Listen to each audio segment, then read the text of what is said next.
کربلا کے میدان کا بنیادی مقصد یہی ہے. کربلا کی جنگ کا بنیادی مقصد یہی ہے کہ لوگوں کو اچھائی کا حکم دینا اور برائی سے منع کرنا.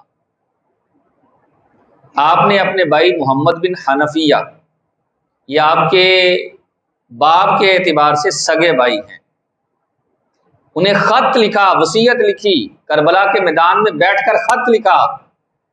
فرمایا محمد بن حنفیہ، ہم باپ کے اعتبار سے دونوں ہی ایک باپ کے بیٹے ہیں، اور سن لو میں یہاں اقتدار کے لیے نہیں آیا، میں کرسی کے لیے، حکومت کے لیے نہیں آیا، میں صرف اور صرف اپنے نانا کی دین کی شریعت کو بچانے، لوگوں کو نیکی کی دعوت دینے اور برائی سے منع کرنے کے لیے آیا ہوں. کربلا میں آنے کا مقصد بیان کیا. کیا میں اور آپ برائی سے منع کرتے ہیں؟ ہم تو اس نظریے سے نہیں کہتے یار میں بھی تو ایک کرنا وا، کوئی گالی نکال رہا ہو اور میرے کو بھی تو نکل جاتی ہے، کوئی جھوٹ میں بھی تو بول دیتا ہوں. ہمارے اندر تو اپنے اتنے عیوب ہیں، ہم دوسروں کو کہہ ہی نہیں رہے ہوتے. حالانکہ یہ بنیادی مقصد امر بالمعروف و نہی عن المنکر، کہ نیکی کی دعوت دینی، برائی سے منع کرنا. اور فرمایا میرا یہاں آنے کا مقصد نماز اور قرآن کی گواہی دینا ہے کہ یزید بے نمازی اور تلاوت قرآن نہیں کرتا. اب میں نے اور آپ نے غور کرنا ہے، کیا میں نمازی ہوں؟ میں تلاوت قرآن کرنے والا ہوں؟ اتنی دیر ہو گئی قرآن نہیں کھولا. ہم مادہ پرستی میں اتر گئے، دنیا کے لیے جی رہے ہیں، دنیا کی رنگینیوں میں کھو گئے. اللہ خیر کرے، موبائل جب سے آیا ہے ایسا جیسے ہمارا ماحول ہی بدل گیا ہے. ایک دن ہمارے پاس موبائل نہ ہو، گھر غلطی سے رہ جائے، آپ باہر آ جائیں تو کتنی دفعہ موبائل کا خیال آتا ہے. اور اللہ خیر کرے لائٹ نہ آ رہی ہو، موبائل چارج نہ ہوا ہو تو کتنی دفعہ بجلی کا بھی خیال آ جاتا ہے، یار بجلی آنی چاہیے، موبائل چارج، یہ سارے کام رکے ہیں، یہ ہے وہ ہے. اور نماز پڑھتے ہوئے اگر موبائل بج جائے یا میسج آ جائے، وہ وائبریشن ہوئی تو ساری توجہ آپ کی بٹی ہوتی ہے، پتہ نہیں کتنا میسج آیا، یار فلاں کا آیا ہوگا، اس نے یہ کہا ہوگا، اس نے ایسے کہا ہوگا. سلام پھرتے ہی دعا بعد میں مانگتے ہیں، موبائل پہلے نکال کر دیکھتے ہیں میسج کس کا آیا ہے. لیکن کبھی خیال نہیں آیا کتنی دیر ہو گیا قرآن نہیں کھولا، میں نے قرآن نہیں پڑھا، دل کے اندر خیال ہی نہیں. ہوں میں امام علی مقام امام حسین سے محبت کا دعوے دار. حضرت ابی بن کعب کی یہ روایت سنتے جائے. آپ فرماتے ہیں قیامت کے دن اللہ بندے کو اپنے سامنے کھڑا کرے گا اور فرمائے گا تو نے مجھے اپنے دوست جتنی بھی اہمیت نہیں دی. مولا کیسے ہو سکتا ہے میں تجھے اپنے دوست جتنی اہمیت دوں؟ تو سب سے زیادہ عزت والا ہے. اللہ فرمائے گا ہاں میں سب سے زیادہ عزت والا ہوں، لیکن تو نے مجھے اہمیت نہیں دی. وہ عرض کرے گا مولا کیسے؟ اللہ فرمائے گا دیکھنا تیرے پاس کسی دوست کا میسج آتا تھا تو اس میسج کو تو کیسے پڑھتا تھا؟ ہو سکتا ہے ایک کی بجائے دو اور دو کی بجائے 3 مرتبہ پڑھے، کوئی لفظ رہ نہ جائے، کچھ سمجھنے میں غلطی نہ ہو جائے، اور چل رہا ہو تو پھر بھی جو ہے تو وہ میسج سن لیتا ہے. جا رہے ہوں موبائل گھنٹی بجتے تو ہم فون سن نہیں لیتے، کبھی کبھار جو ہے وہ سائٹ پر لگ کر بھی بات کر رہے ہوتے ہیں. تو فرمایا دیکھ تو دوست کو اہمیت دیتا ہے کہ اس کا میسج توجہ سے، اس کی بات توجہ سے سنتا ہے. میرا کلام تیرے پاس آیا تو نے اس کی طرف کوئی توجہ نہ دی. اب بتا تو نے مجھے زیادہ اہمیت دی یا اپنے دوست کو زیادہ اہمیت دی؟ تو یہ ہمارے لیے بھی ہے کہ کس کو زیادہ اہمیت دی ہے. امام علی مقام امام حسین رضی اللہ تعالیٰ نے اپنی شہادت کے مقاصد گویا خود بھی بیان کر رہے ہیں. پھر آپ فرماتے ہیں کہ وفاداری،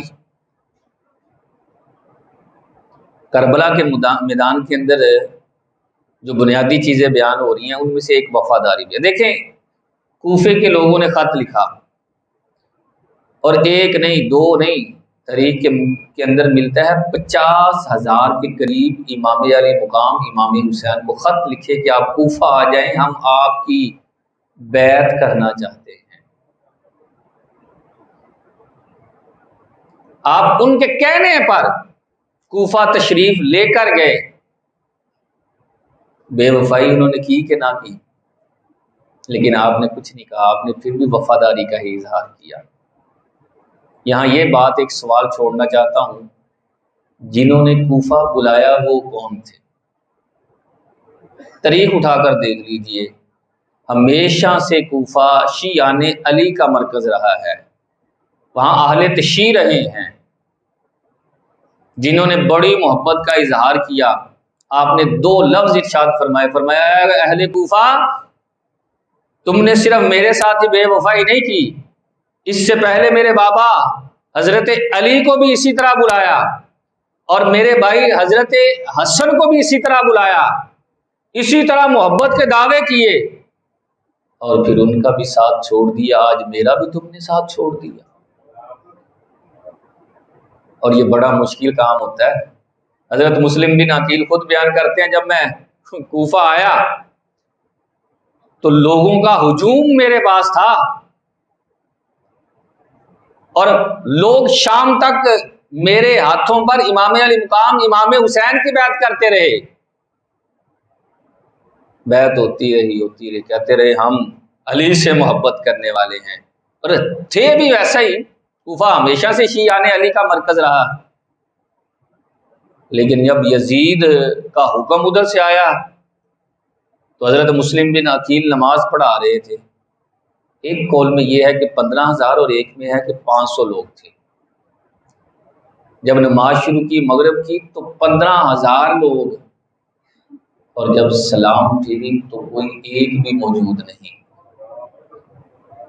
کتنا مشکل ہے یہ۔ امام کو پتہ چل گیا راستے میں کہ کوفے والوں نے بے وفائی کی ہے۔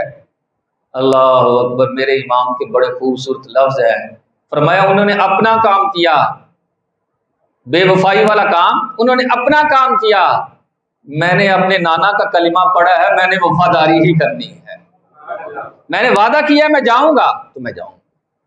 تو وفاداری امام کے کربلا میں ایک عام یہ بھی مقصد تھا۔ اب میں نے اور آپ نے یہاں یہ بھی دیکھنا ہے، میں نے بنیادی ٹاپک بھی یہی عرض کیا تھا، کربلا سے ہم نے کچھ سیکھنا ہے آج، اس کو رسم نہ بنائیں۔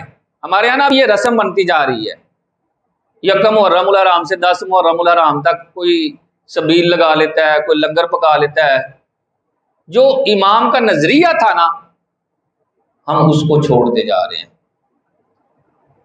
اس سے پیچھے ہٹتے جا رہے ہیں۔ کیا یار یہ کیا محبت ہے کہ صرف بیٹھ کر چاند دن محبت کے ساتھ ان کا ذکر کر لیا جائے، بقیہ سارا سال کوئی پتہ ہی نہیں ہے، نماز کا کوئی پتہ نہیں، روزے کا کوئی پتہ نہیں، اور قرآن کی تعلیم کا کوئی پتہ نہیں، شریعت سے کوئی آگاہی نہیں۔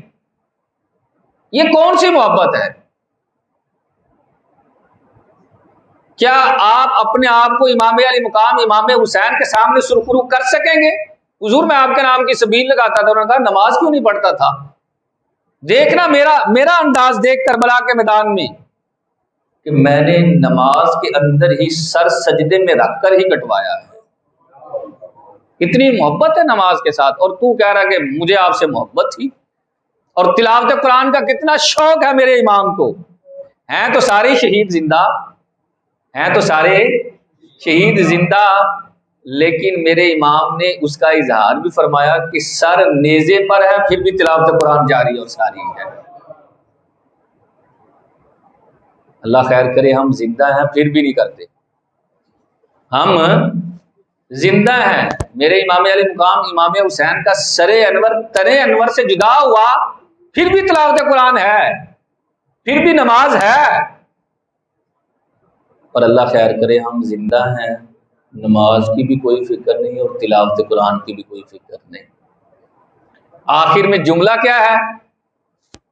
ہم حسین سے محبت کرنے والے ہیں۔ یہ کھوکھلے دعوے ہیں۔ محبت بندے کے اندر نکھار پیدا کرتی ہے، محبت محبوب کی اداؤں کو اپنانے کا نام ہے۔ تو آئیں آج یہ عہد کرتے ہیں کہ ہم کربلا سے امام علی مقام امام حسین کی محبت جو ہے نا، اس کے ساتھ ساتھ آپ کے کردار کو لینے کی کوشش کریں گے، آپ کی سیرت کو اپنانے کی کوشش کریں گے، آپ کے اخلاق کو اپنانے کی کوشش کریں گے۔ اللہ رب العزت ہم سب کو قرآن و سنت کا فہم عطا فرمائے، آمین بجاہ النبی۔